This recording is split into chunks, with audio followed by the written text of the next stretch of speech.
Abrir nuestras Biblias y nos ubicamos en el libro de 2 de Samuel, capítulo 12. Natán amonesta a David. Jehová envió a Natán ante David y al llegar le dijo: había dos hombres en una ciudad, uno rico y uno pobre. El rico tenía numerosas ovejas y vacas, pero el pobre no tenía más que una sola corderita, que él había comprado y criado, y que había crecido con él, y con sus dos hijos juntamente, comiendo de su bocado, bebiendo de su vaso y durmiendo en su seno, igual que una hija. Un día llegó un viajero a visitar al hombre rico, y éste no quiso tomar de sus ovejas ni de sus vacas para dar de comer al caminante que había venido a visitarlo, sino que tomó la oveja de aquel hombre pobre y la preparó para quien había llegado de visita. Se encendió el furor de David violentamente contra aquel hombre y dijo a Natán: vive Jehová, que es digno de muerte el que tal hizo. Debes pagar 4 veces el valor de la cordera por haber hecho semejante cosa y no mostrar misericordia. Entonces dijo Natán a David: tú eres ese hombre, así ha dicho Jehová Dios de Israel: yo te ungí como rey de Israel, y te libré de manos de Saúl.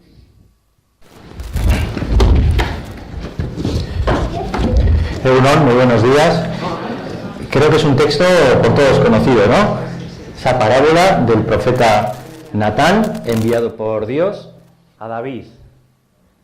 David era un hombre, tuvo sus altibajos en la vida, y el momento que vamos a tratar hoy es un momento en el que estuvo bastante bajo. Tenemos una extraña ilusión, dijo C.S. Lewis, un escritor. Dice: tenemos una extraña ilusión. Pensamos que el mero tiempo cancela el pecado, pero el tiempo no hace nada ni al hecho ni a la culpabilidad del pecado. Yo estaba pensando, ¿qué hago yo hablando del pecado? Y alguien me dice: es que necesitamos un profesional. No entendí si era un profesional pues para hablar o un profesional del pecado. Pero me veo hablando del pecado. Creo que tenemos que reflexionar sobre él, ¿no? Tenemos la extraña idea de que podemos esconder nuestros pecados, incluso tendemos a disculparlos, ¿no? Y a buscar soluciones por nuestra cuenta. La Biblia presenta en sus páginas la vida de muchos personajes, y muchos de ellos se presentan como personas que cometieron graves pecados, graves errores. Muchos de ellos recondujeron su vida, pero otros muchos pues no lo hicieron. Y la palabra de Dios nos presenta muchas de esas escenas de pecado con la clara intención de que nosotros aprendamos de ellas, ¿no? No nos gusta, pensaba yo, hablar de nuestros pecados. ¿A quién le gusta hablar de sus errores? Nos gusta hablar de los de otros. Nos vemos en la Biblia David, Moisés, Adán y Eva, María Magdalena, Pedro, Saúl, Jonás y tantos personajes que tuvieron vidas de diferentes tipos, que tuvieron errores y pecados, y de ellos no nos importa hablar. Pero qué poco nos gusta hablar de nuestros pecados. ¿Sabéis lo que es un eufemismo? Bueno, un eufemismo es por decirlo de una manera sencilla, sustituir una palabra que puede resultar un poquito ofensiva o un poquito gruesa, y entonces utilizas un giro que viene a decir lo mismo pero como más suavizado, ¿no? Os voy a poner unos ejemplos sencillos de lo que es un eufemismo. Cuando en los medios de comunicación hablan: este señor fue condenado por apropiación indebida. ¿Qué hizo este señor? Tracatrá. Robar. Apropiación indebida. Que decía aquel, ¿no? Que yo no robé, que yo no soy un ladrón, que yo lo tomé prestado de por vida. Tú eres un sinvergüenza. Otro eufemismo: cuando comemos algo dañino para la salud, algo malo, estas hamburguesas, estas comidas muy elaboradas, las llamamos comida rápida. Por no decir que estamos comiendo basura, ¿verdad? Comida rápida. Y utilizamos ese eufemismo para suavizar. Hay un término que se acuñó en la guerra del Vietnam. En la guerra del Vietnam bombardeaban objetivos militares, pero tristemente, y en otras guerras, pues hay daños civiles. Y claro, era muy duro en los medios de comunicación decir, hemos matado a 300 soldados y a 1000 civiles, niños, ancianos, etcétera, etcétera. Y entonces acuñaron el tema daños colaterales. ¿Os suena? Ay, los graves daños colaterales. Y entonces no decían cuáles eran los daños colaterales. Un eufemismo, no querían decir, ha habido víctimas civiles, niños, ancianos, etcétera. Si, por ejemplo, alguien te dice que eres una persona poco agraciada, ¿qué te está diciendo? No, no te rías, Verónica. ¿Qué te está diciendo? Te está llamando feo. Te está llamando fea, ¿no? Es un eufemismo que se utiliza para... Pues porque, claro, decir una persona que es fea o hablar de alguien que es feo, pues... Y tendemos a suavizar el término. Hablando del pecado, también utilizamos eufemismos. Y hablamos de errores, de equivocaciones. La palabra error tiene siempre una connotación como más de involuntariedad, ¿verdad? Yo en mi vida he cometido muchos errores, y no me importa decirlo. Pero sin embargo, si yo digo, en mi vida he cometido muchos pecados, mi vida ha estado llena de pecados, ¿verdad que no suena de la misma manera? Que decir, he cometido muchas equivocaciones, y dicen, pobre, ¿qué le habrá pasado a este para tener tantas equivocaciones?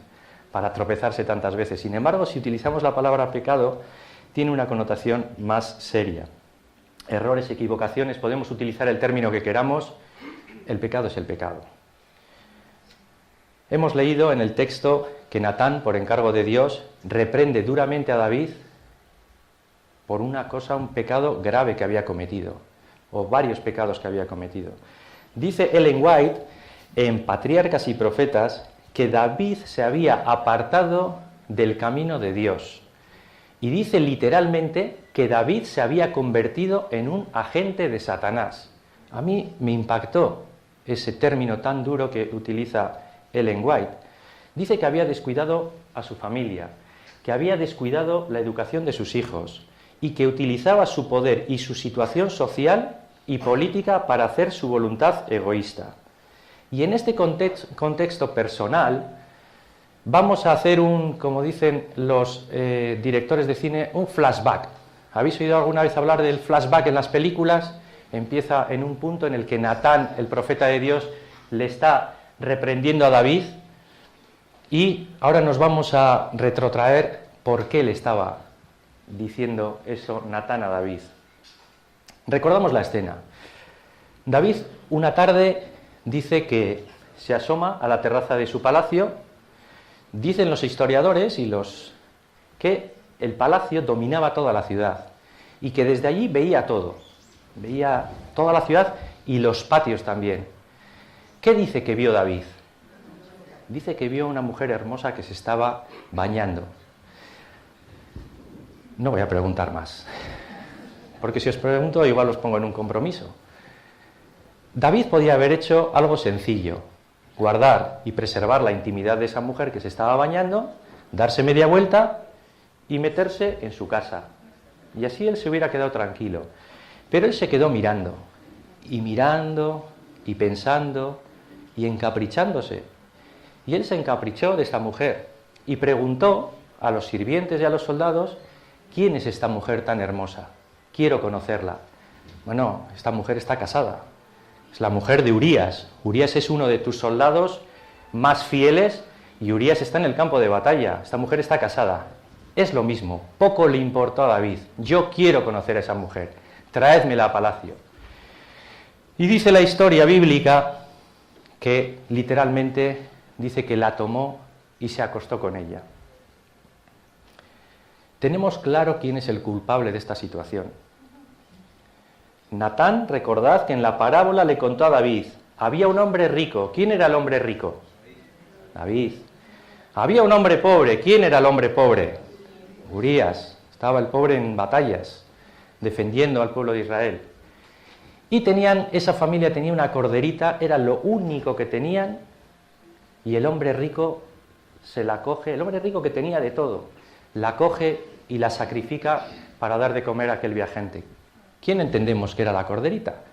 Betsabé. Algunos comentaristas al respecto, bueno, hablan en términos de que Betsabé no se resistió. Vivimos en el siglo XXI y sabemos cómo se dan ciertas circunstancias. Aquí el culpable de la situación fue David, que no nos quepa la menor duda. David se acostó con ella y cuando cometes adulterio pueden pasar muchas cosas. Y este hombre pues tuvo ya una primera consecuencia. Betsabé quedó embarazada y se lo dijo a David: estoy embarazada. ¿Cuál fue el plan de David? David podía haber dicho arrepentirse, confesar, intentar arreglar las cosas con Dios. Pero ¿qué hizo David? Traedme a Urías de la batalla, traedme a Urías de la guerra, para que venga a casa y cuando esté en casa se acueste con su mujer y el problema de la paternidad queda olvidado. Urías era un soldado muy fiel y muy responsable. Y cuando vuelve de la batalla, los soldados de Israel tenían muy claro que no se distraían con cosas accesorias a lo que era la guerra, se estaban jugando la vida.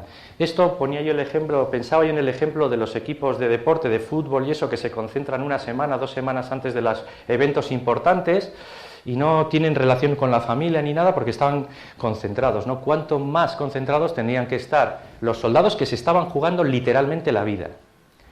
Bueno, pues Urías, ¿cuál fue la sorpresa de David cuando le dice: vete a casa, estate con tu mujer, disfruta?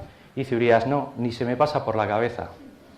Mis soldados están durmiendo en la batalla de mala manera, muriendo, y yo estoy concentrado en la batalla, ni se me ocurre ir a casa.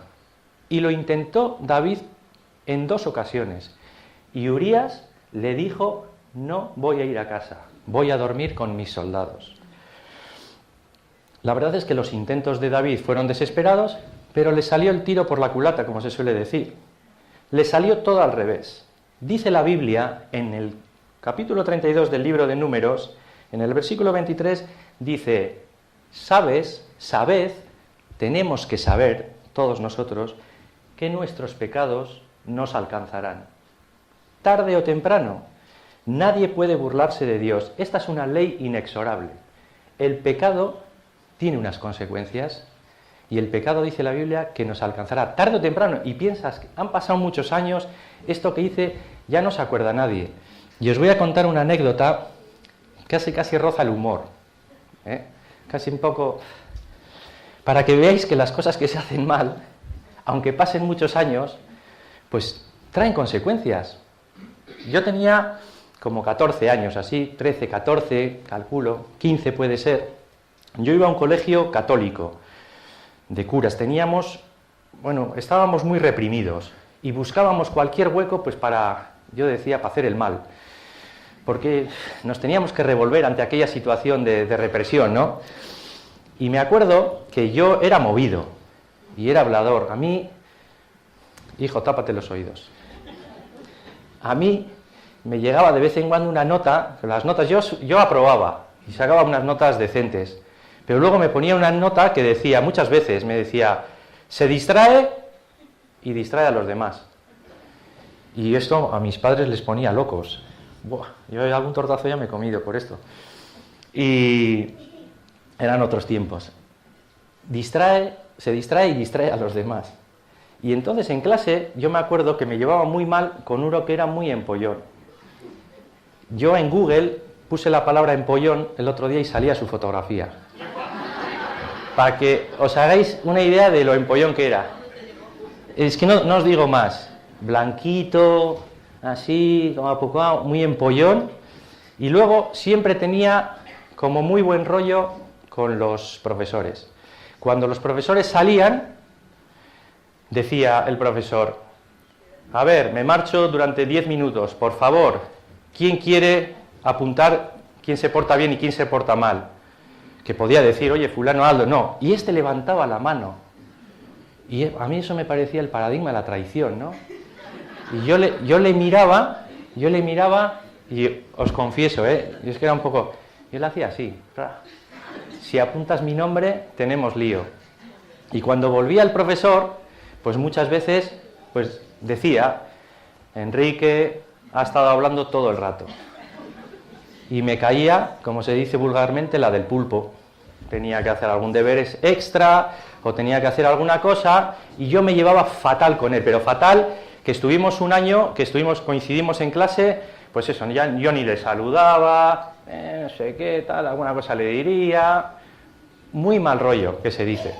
Bueno, el año pasado mi padre se cayó, se rompió la cadera y el hombro, pobre hombre, gracias a Dios ya está estable y bien. Y pasamos unos momentos complicadísimos. Y cuando llegamos al hospital le operaron y nada, pues me vino la enfermera y me dice, va a venir el traumatólogo, después el de medicina general, entre ellos van a llevar a tu padre, cuando el traumatólogo diga que las cosas avanzan bien, el de medicina general también valorará la situación y entre ellos pues valorarán el alta de tu padre y tal, ¿no? Y dije, pues perfecto, perfecto. Y dice, ahora va a venir el doctor de medicina general. Y nada, pues yo me quedé en el pasillo esperando y vi una persona que se acercaba y yo digo, ¿de qué me suena a mí esta cara? ¿De qué me suena a mí esta cara? Y se iba acercando, ¿de qué me suena esta cara? Y digo, no puede ser, no puede ser.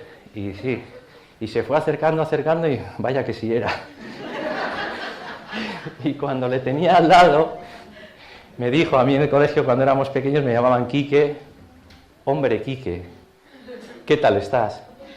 Uf, yo me quedé así, digo, pues una situación complicada, madre mía, ni te había conocido. Yo sí la había conocido, pero ni te había... ¿Qué tal? Bueno, pues ahora atiendo a tu padre y salgo fuera. Y cuando salió, pues me dijo, bueno, ¿qué tal? ¿Cuántos años? Y me dice, ya ni me acuerdo, le dije yo. Y me dice, yo sí me acuerdo. Y yo, de verdad, la temperatura mía corporal bajó y le dije, digo, bueno, ¿y qué tal te va todo? Y yo, bien, ¿qué años aquellos que pasábamos? ¿Cómo erais? Me decía, y le dije, sí, tontos, éramos tontos. Y me dice, no, tontos y además muy enredadores y muy picones y tal. Y decía, sí, no, idiotas, vamos. Y me decía él, no, pero aquello lo tengo como un recuerdo grato de cuando éramos críos, ¿no? Y entonces ya... respiré, ¿no? Porque por un momento, de verdad, vi que mi padre salía con los pies por delante. Porque digo, con este hombre al mando de la salud de mi padre y con la manía que le tenía, yo creo que sería un poco mutua, ¿no? Pero bueno, habían pasado no sé cuántos años y ahí estaba este compañero que, bueno, nos reconocimos y por un momento pensé que iba a pasar la factura de aquel mal hacer de cuando era crío. Bueno, no pasé tanta factura, aunque sí pasé un mal rato. David, lejos de arrepentirse de su pecado, quiere deshacerse de las consecuencias, pero yo siempre digo que Satanás tiene siempre preparada la factura. Nosotros esto es como una caja que me enseñaron el otro día, que cerrabas un sitio, se abría otro. Cuando tú cierras la puerta a Dios, se abre la puerta de Satanás. Y Satanás entra y te dice, David, vas a pasar un buen momento con Betsabé. Haz esto. Y mientras estás haciéndolo, Satanás va a su oficina, pensaba yo, y empieza a redactar la factura. Y nos pasa la factura. Después nos pasa la factura y dices, bueno, esto que has hecho tiene esta factura. Y entonces David dice que lejos de arrepentirse, dice, pues si no puedo solucionar esto de manera fácil, pues tengo que matar a este hombre. ¿Y qué hizo? Dice que una mañana escribió una carta a los soldados y les dijo, ponedle a Urías al frente de la batalla, y cuando la batalla esté con flechas, fuego, piedras y de todo, ponedle ahí y le dejáis solo. Dice literalmente la palabra de Dios, le dejáis solo, para que sea herido y muera. Y Urías murió injustamente en aquella batalla. Ya nadie preguntaría por aquel niño que iba a nacer y que Betsabé traía en su vientre. Y así fue que David cometió primero adulterio y, queriendo arreglar la porquería que había hecho, cometió asesinato. Tenemos que tener claro una cosa. Cuando comenzamos a caminar por la senda del pecado, vamos a llegar a un lugar inesperado. Vamos a sufrir más de lo que pensábamos que haciendo esa cosa íbamos a sufrir. Nos va a llevar más lejos de donde pensábamos por algún momento que pudiera llevarnos ese pecado.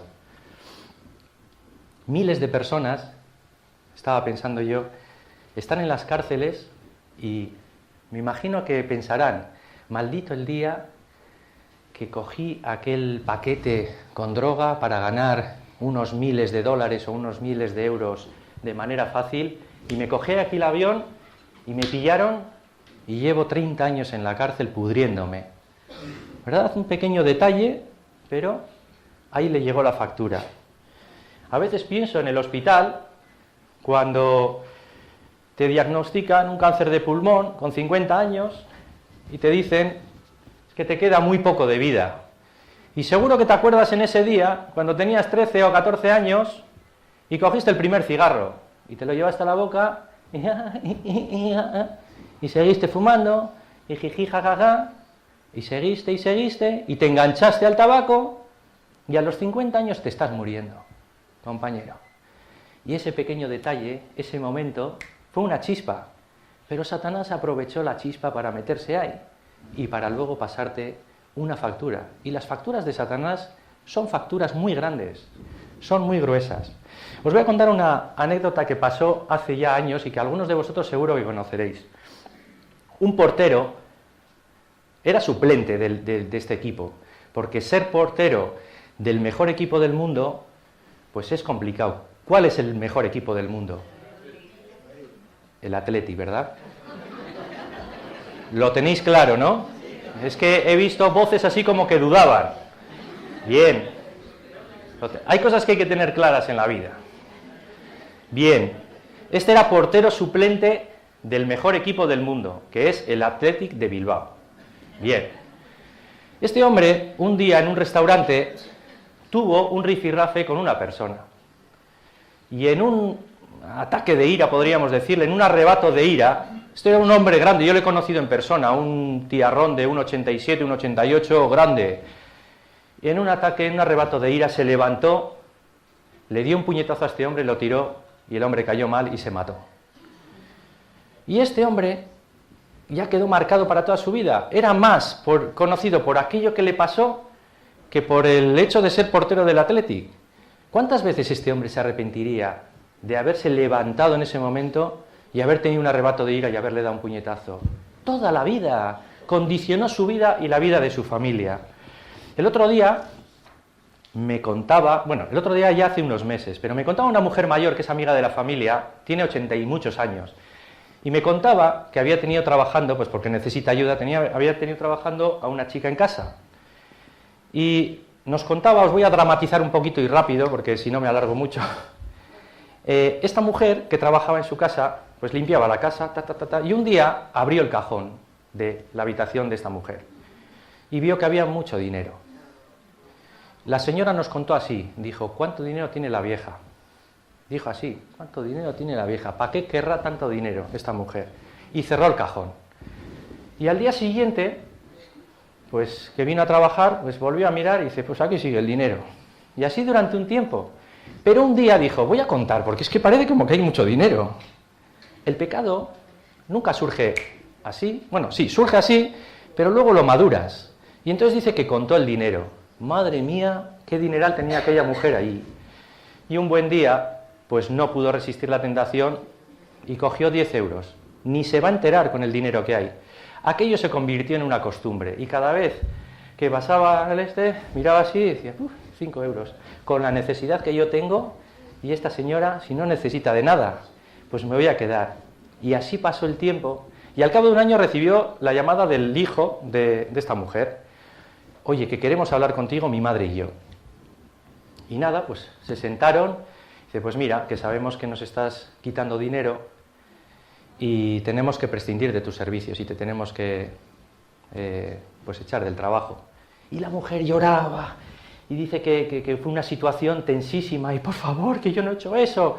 Dice, mira, cuando vimos que estaba faltando dinero pusimos una cámara y sales en el vídeo llevándote el dinero. Lloros, lamentos, la familia, perder el trabajo, la familia sin trabajo.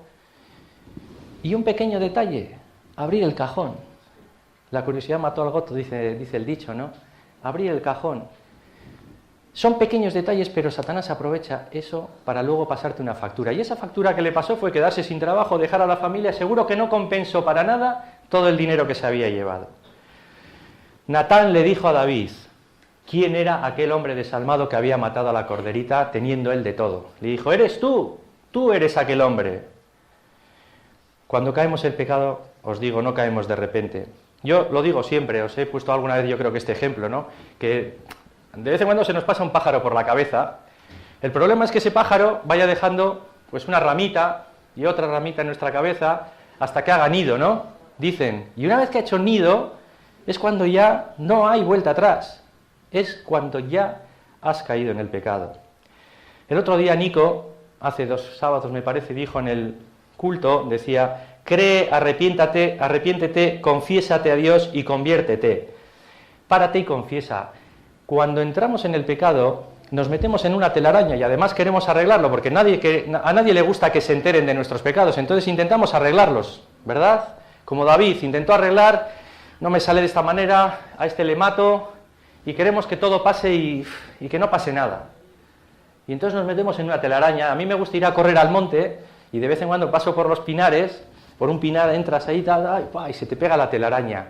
No hay manera de quitársela. Empiezas ahí a quitarte, porque las telarañas del pecado son difíciles de quitar. Dice Proverbios, en el capítulo 28 y en el versículo 13, el que encubre sus pecados no prosperará. Nos lo sabemos de memoria, ¿verdad? Mas el que los confiesa y se aparta de ellos, alcanzará misericordia. Un amigo mío me decía, es que vosotros los creyentes vivís con miedo, vivís reprimidos, porque a la gente le gusta hacer lo que le da la gana sin que le pase nada. Pero da la casualidad de que cuando cometemos errores, equivocaciones, cuando cometemos pecados, luego hay unas consecuencias. Y esto es una ley inexorable, os he dicho. Esto nos va a pasar. Os lo digo porque a mí me ha pasado, no porque esté pensando en nadie. Dice Gálatas, en el capítulo 6, 7 y 8, no os engañéis, Dios no puede ser burlado. Todo lo que el hombre sembrare, eso también cosechará, porque el que siembra para su carne, de la carne llegará corrupción, mas el que siembra para el espíritu, del espíritu llegará vida eterna. Cosechamos lo que recogemos. Si cosechamos sembramos uvas, cosechamos uvas. No cosechamos maíz o otro, no. Y además los agricultores dicen que si si siembras 5 semillas de uva, no recoges 5 uvas, recoges 50. Siempre va a ser la factura bastante mayor.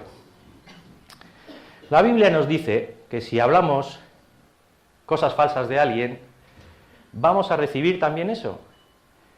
Si nosotros sembramos odio, vamos a recibir odio. Es así. Si tú no has ido a visitar nunca a nadie que está enfermo, cuando tú estás enfermo, ¿qué estás esperando? ¿Que te vengan a visitar? Si tú no has cogido el teléfono y has llamado a nadie que notas que ha faltado, que no sabes nada de él, si no le has llamado, cuando tú faltas, ¿qué esperas? ¿Que te cojan el teléfono? Hombre, que Enrique, que tú eres el más importante. ¿Dónde estás? No te va a llamar nadie, y luego lloriqueas. Ay, es que no me llaman mis amigos, es que en la iglesia me tienen olvidado. Cada uno tenemos que pensar qué es lo que nosotros hacemos, y lo que sembramos, eso vamos a recoger. Si sembramos amargura, vamos a recoger amargura, y se nos va a poner, que eso es lo peor de todo, se nos va a poner cara de amargados. Yo tengo un amigo, yo le llamo el tío Vinagres, ¿sí? Porque este es todo negativo, toda la vida. Hay gente que no quiere estar con él, porque siempre está, esto está mal, no sé qué, nunca aporta nada, pero él siempre negativo. Y yo le llamo el tío Vinagres, y le suelo decir, ¿qué? ¿Ya te has tomado el vaso de vinagre hoy por la mañana para salir? Y está así, ¿no? Amargado. Y este ha estado toda la vida sembrando amargura. Y está, pues tristemente, pues un poco amargado, sí. Os voy a leer un texto de Pepe Mújica. ¿Sabéis quién es Pepe Mújica? Pepe Mújica fue el expresidente de Uruguay. Y este hombre dice cosas muy interesantes. La verdad es que le vi en un vídeo y les estaba diciendo a unos jóvenes, fijaos, a unos jóvenes, dice, la vida se nos escapa. Minuto a minuto se nos va. Y ¿sabéis? No podemos ir al supermercado a comprar vida. No podemos, y se nos está escapando. A los jóvenes, a los menos jóvenes, a los mayores. lucha por dar contenido a tu vida. Nosotros, a diferencia de los animales, podemos diseñar la senda que queremos seguir. Los animalicos, pues, ellos son todo instinto, pero nosotros podemos diseñarla. Podemos ser los autores de ese camino. Y vamos a caminar por nuestra vida con mochilas de cosas y problemas que hemos tenido en la vida. Y con cicatrices. Yo tengo cicatrices por todos los sitios. No literales, no me miréis así. Cicatrices de situaciones, de pecados que he cometido, de errores que he cometido. Y con eso tenemos que vivir. Pero dice Mújica que lo importante no es lo que ha pasado, sino lo que vas a hacer mañana. ¿Qué decisión vas a tomar mañana? ¿Qué camino y qué senda vas a tomar? Eso es lo importante. ¿Qué vas a hacer mañana? Tenemos la esperanza de que el Señor vuelve en breve. Y se lo tenemos que decir a los demás. No decírselo a los demás, no decírselo a los amigos, a nuestros entornos, no es un error ni una equivocación, es un pecado. Porque nosotros tenemos un mensaje, tenemos una doctrina potente, la Iglesia Adventista tiene una doctrina potente y tenemos que decírselo a las demás personas. Si no, pues vamos a tener en nuestra deuda el haber tenido una información valiosa y no habérsela dado. Los pecados, dice la Biblia, que cuando te los quedas, que también envejeces, ¿no? Dice David, mientras callé mis pecados, se envejecieron mis huesos en mi gemir todo el día. Dice la medicina que cuando tienes muchos problemas y has cometido muchas cosas negativas, pues que la cabeza pues también ya te empieza a hacer cri-cri. Y tu mismo cuerpo pues dice que envejece porque no eres feliz, porque sabes que hay cosas malas dentro, ¿verdad?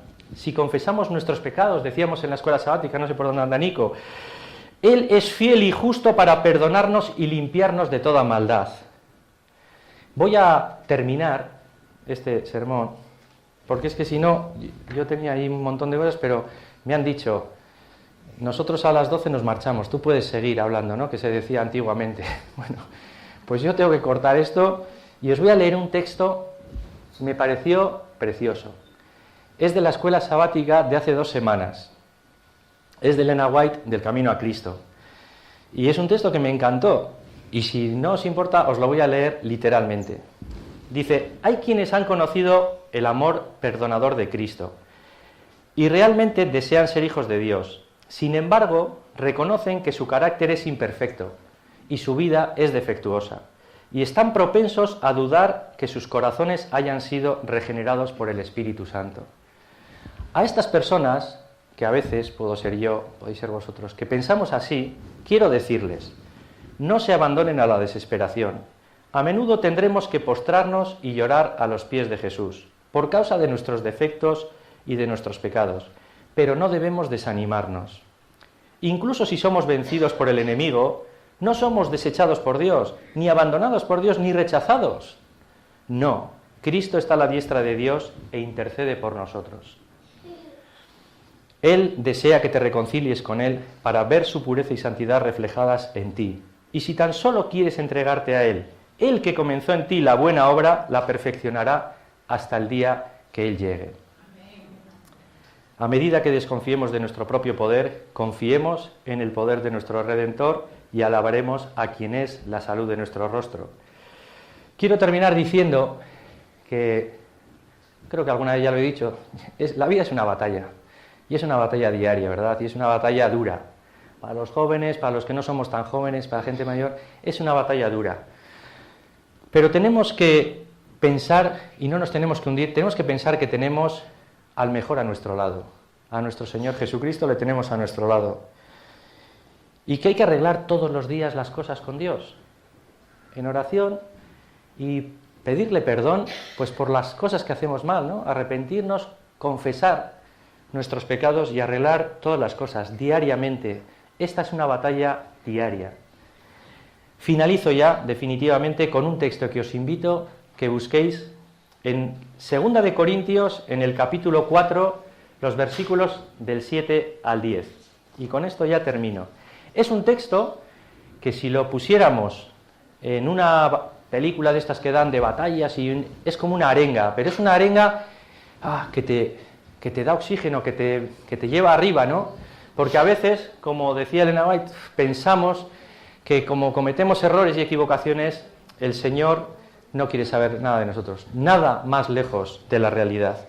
Dice el texto, 2 Corintios 4, del 7 al 10, dice así: pero tenemos este tesoro en vasos de barro, para que la excelencia del poder sea de Dios y no de nosotros. Y esto me encanta. Dice que estamos atribulados en todo, que tenemos problemas en todo, mas no angustiados, que estamos en apuros, pero no estamos desesperados. Tenemos problemas, pero no estamos desesperados. Que somos perseguidos, pero no estamos solos, no estamos desamparados, dice la Biblia. Derribados, pero no destruidos. Nos hemos caído, pero no estamos destruidos. Me encanta este texto. Llevando en el cuerpo siempre por todas partes la muerte de Jesús, para que también la vida de Jesús se manifieste en nuestros cuerpos. Derribados, pero no destruidos. En apuros, con problemas de todo tipo, de dinero, de salud, pero no estamos desamparados ni olvidados por el Señor. Si Dios con nosotros, ¿quién contra nosotros? Que el Señor nos acompañe en todo momento, hasta el día que Él venga, en su poder, gloria y misericordia. Amén.